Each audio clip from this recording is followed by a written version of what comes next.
Y bien, es momento de la entrevista. Muchas gracias, Marian, por el pase. Vamos a conversar acerca de la reforma política y los temas que han quedado pendientes. Y qué mejor con quien presidió esta comisión de alto nivel, el señor Fernando Tuesta Soldevilla. ¿Cómo está usted? Bienvenido a JN Noticias. Dale, buenos días, gracias por la invitación. Gracias a usted, es un gusto tenerlo aquí en el programa. Como usted nos ha presentado su libro, La Reforma Política, en la Feria Internacional del Libro el pasado jueves 3 de agosto. Ahora, usted recopila precisamente en este libro con respecto a las propuestas sobre esta reforma, pero también señala que responde a algunas acusaciones, ¿no? Sobre todo a usted, que lo señalan de todo mal. ¿A qué se refiere precisamente con esas acusaciones que se menciona en este libro? En los últimos tiempos hay una suerte de narrativa sobre la participación de la Comisión de Alto Nivel para la Reforma Política, que se conformó a fines de diciembre del año 2018 y tuvo 2 meses de trabajo. Ajá. Por, además, decreto supremo. En 60 días teníamos que evacuar un informe, que es el que se entregó posteriormente. Este informe constaba de 12 propuestas con articulado comprendido, y el gobierno, a través de la PCM, la acoge, y de ellas, de las 12, en realidad presenta 11, descarta lo de bicameralidad, que era nuestra propuesta. Y 6 nada más han sido aprobadas, ¿no? Y 6 se presenta al Congreso, pero en realidad varias de ellas son pasibles de modificaciones, que ahora voy a comentar. Pero bueno, derivado de esto vino luego la confrontación, o en medio de la confrontación, entre Ejecutivo y Parlamento, y posteriormente la disolución del Parlamento. Entonces, la situación de hoy día, que es también de una gravedad política alta, han comenzado a señalar que la crisis efectivamente de la que vivimos es producto de la reforma. Y ahí hay varias cosas. Uno, la nuestra era una propuesta. Nosotros, los miembros de la comisión, no participamos en ningún tipo de votación, en ningún tipo de aprobación, y eso se encargaba el Congreso. Quien en realidad aprueba es el Congreso. Fue el Ajá. Congreso de la República del 2016 al 2019. Es aquel Congreso quien aprueba, y por lo tanto se tiene que ser responsable de lo que aprueba. Además, muchas de estas modificaciones no fueron ni siquiera discutidas y quedaron efectivamente pendientes. Solamente un pequeño listado de lo que se aprobó. Se aprobó modificar y casi eliminar la inmunidad parlamentaria. Se aprobó que los candidatos que tengan sentencias en primera instancia por delitos dolosos no puedan justamente participar en las elecciones. Se aprobó la circunscripción de peruanos en el extranjero. Se aprobó la eliminación de firmas de adherentes, que era en realidad un núcleo de mafia y de corrupción sobre la firma de adherentes, que se pedía hasta 750,000 firmas, concentrándose en comités partidarios y militantes. Se aprobó las primarias abiertas, que lamentablemente se ha suspendido en 2 oportunidades.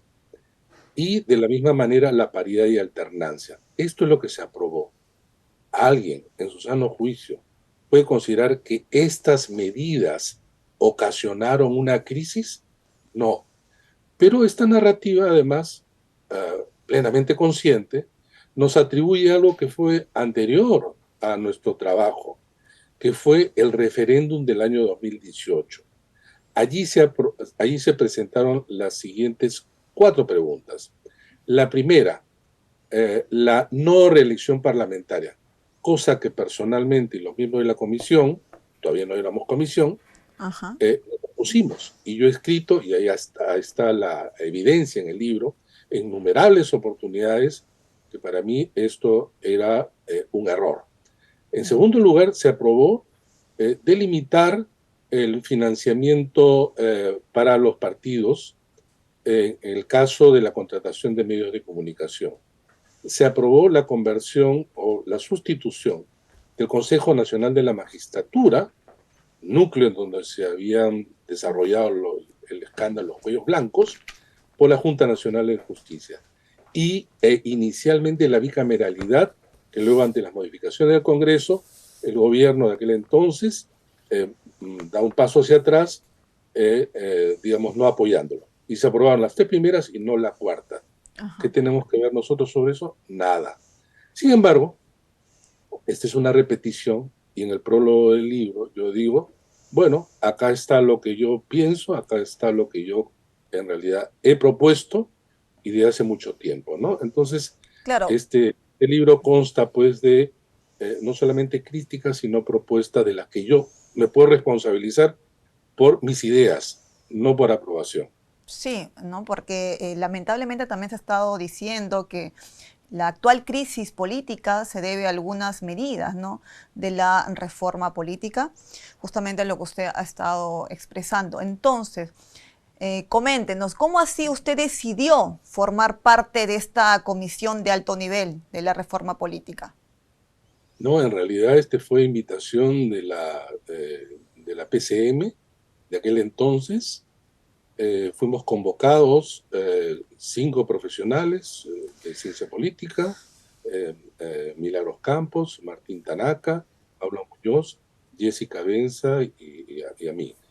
Y se me eh, designó para presidir aquella comisión y tuvimos una secretaria ejecutiva que fue la que posteriormente ministra de Justicia, Ana Neira. En el decreto supremo, además es de manera expresa, este es un trabajo ad honorem y que lo que nos proporcionaron fue una oficina para trabajar. Hicimos el trabajo exactamente en 60 días y esto no ocasionó ningún gasto al erario nacional. Esto que algunos no creen, lo han puesto en cuestión incluso, es exactamente así. No hay nada que demuestre, y además porque era algo que particularmente a mí y a muchos interesaba trabajar. Hemos estado discutiendo esto, y particularmente yo, a lo largo de décadas. Y ese Ajá, libro es testimonio de ese interés, esa preocupación y lo que ujú, podríamos decir también, en algún caso, si quiere así, aportes a claro. la reforma. Ahora vamos a revisar rápidamente algunas de las propuestas que han sido aceptadas y es precisamente a la inscripción de partidos políticos que se mencionó con o fue con la intención de poner candados, filtros, ¿no?, a los nuevos candidatos. Sin embargo, hasta la fecha existen 24 partidos políticos inscritos, o sea que se han inscrito más Uh y -huh. los congresistas no se sienten representados con su agrupación política, ¿no? ¿A qué cree que se deba esto entonces? Y es importante esta pregunta por lo siguiente. También se nos ha atribuido que la reforma tenía ese propósito y sin embargo los partidos han crecido en número. Ajá. Bueno, resulta que eh, en el Congreso, en el presente Congreso, solo 9 partidos ingresaron y tienen bancadas parlamentarias. De julio del 2021 ahora se han inscrito en consecuencia como 14 partidos. Eh, la norma que sí se aprobó de modificar los términos de la inscripción eliminaba las listas de adherentes. Esto era, en realidad, repito, un núcleo de corrupción. ¿Por qué? Porque nadie en el Perú podía presentar realmente válidas 750.000 firmas. ¿Qué ocurrió? Había un mercado negro de compra de firmas falsas. Y entonces se eliminó esto y se concentró en lo que es el núcleo de un partido. Es decir, el partido tiene que presentar ahora alrededor de 25.000 miembros y militantes distribuidos en comités provinciales. Ese es el núcleo ahora. Pero ¿qué resulta? Ahora está inscrito un número alto de organizaciones que pretenden postular, digamos, en el 2026 o cuando, o si hay alguna fecha de adelanto de elecciones. Entonces, ¿cuál era el segundo filtro para nosotros y que no logran entender muchas personas, incluido en el Parlamento? Eran las elecciones primarias. Claro, ¿no? Las El primer PASO. filtro es las elecciones y las PASO. ¿Por qué? Porque realizadas las PASO, las organizaciones que no alcanzaban el 1.5% de los votos de las PASO simplemente quedaban fuera de la carrera. Y ese es un filtro muy importante, porque pueden conseguir militantes, algunos de ellos solo de manera formal. Estoy seguro que muchas organizaciones solamente colocan nombres, hacen firmar a una persona, pero no son realmente miembros y militantes. Esto, en realidad, se puede de alguna manera observar cuando hicieron elecciones internas los partidos a su manera, el 2021 y para el 2022, en donde solo participaron el 8% de los militantes. En consecuencia, para nosotros, en realidad, esta era una suerte de carrera con vallas. El partido se inscribe con una serie de filtros, tiene que pasar por la PASO, y luego viene la elección general, en donde también hay un umbral del 5%. Termina ingresando al Congreso, al Parlamento, un número menor de partidos. Claro, pero entonces... eso no se entiende. Simplemente se ve el número de inscritos hasta ahora, pero falta todavía los otros dos. Ahora bien, si el Parlamento decide nuevamente suspender o dejar sin efecto o anular las PASO, allí sí sería un desastre. Exacto, ¿no? Las elecciones primarias que precisamente este domingo se van a realizar en el país vecino, que es Argentina, este domingo 13 de agosto. Doctor, coméntenos, ¿cuáles son las reformas que han quedado entonces pendientes y que son necesarias atender? En primer lugar, y esto es importante, la bicameralidad. Esta es una reforma que no gusta, pero es indispensable. La bicameralidad, bajo un diseño que creemos nosotros estaba en la propuesta, de una Cámara de Senadores y Diputados con funciones distintas, pero no solamente la bicameralidad, sino modificar las relaciones entre el Ejecutivo y el Parlamento, y que no se llegue a un punto de enfrentamiento como con tanta facilidad llegamos en los últimos tiempos, ¿no? Y pone en cuestión la estabilidad política. Ese es un punto importante que creemos que debe abocarse, porque además tiene a su vez múltiples efectos. Todos los capítulos relacionados a nivel subnacional, de gobiernos regionales y locales, ahí es necesario hacer modificaciones que están allí. Un punto fundamental es modificar el artículo relativo a la vacancia presidencial, porque los que antes aplaudían la forma como se ha interpretado, hoy día no la quieren.